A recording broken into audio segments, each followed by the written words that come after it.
नमस्कार मंडळी, आज आपण करतोय भेंडीची भाजी। त्यासाठी प्रथम कढई ठेवायची, त्यात थोडंसं तेल घालायचं। तेल घातले की मग आपण भेंडी भाजायला घ्यायची। भेंडी भाजायची छानपैकी, छान असं तिखट जाऊपर्यंत, चिकट जी भेंडीच असते ते जाऊपर्यंत छान असं परतून घ्यायचं मस्तपैकी। बारीक गॅसवर, थोडा गॅस बारीक मोठा करत झालेले आहे। पूर्ण चिकट त्याचं कमी झालेलं आहे।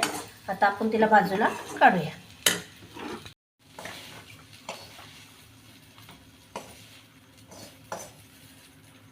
आता आपण जरा यात तेल जरा एक दोन पळी तेल घालायचं।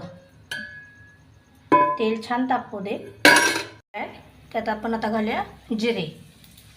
जिरे तडतडले की आपण लसूण आणि मिरची याचा ठेचा केलेला आहे चेचून, ते दोन्ही एकत्र घालायचे।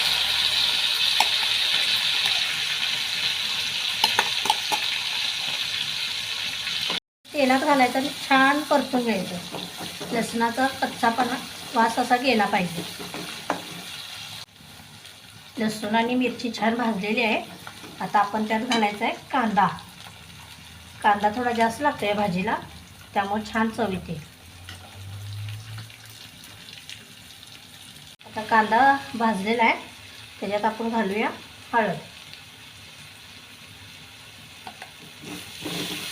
हळद छानपैकी परतून घेऊया आणि मग घालूया भेंडी।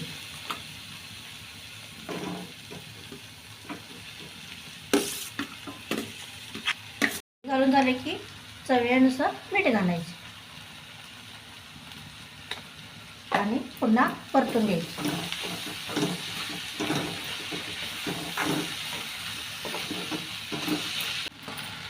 छान आता परतून झालेले आहे। आता एक 5 मिनिटं बारीक गॅस करून झाकून ठेवायचं। आपली भेंडी मस्त छानपैकी भेंडी झालेली आहे।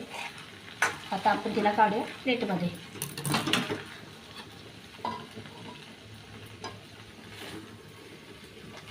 छान मस्तपैकी कमी साहित्यात आणि झटकीपट भेंडी आपली तयार झालेली आहे। मस्तपैकी कमी साहित्यात कमी वेळेत छानपैकी कांदा, लसूण, मिरची, हळद, मीठ आणि तेल एवढंसं साहित्य आहे। चला पहा मस्तपैकी भेंडी। थँक्यू।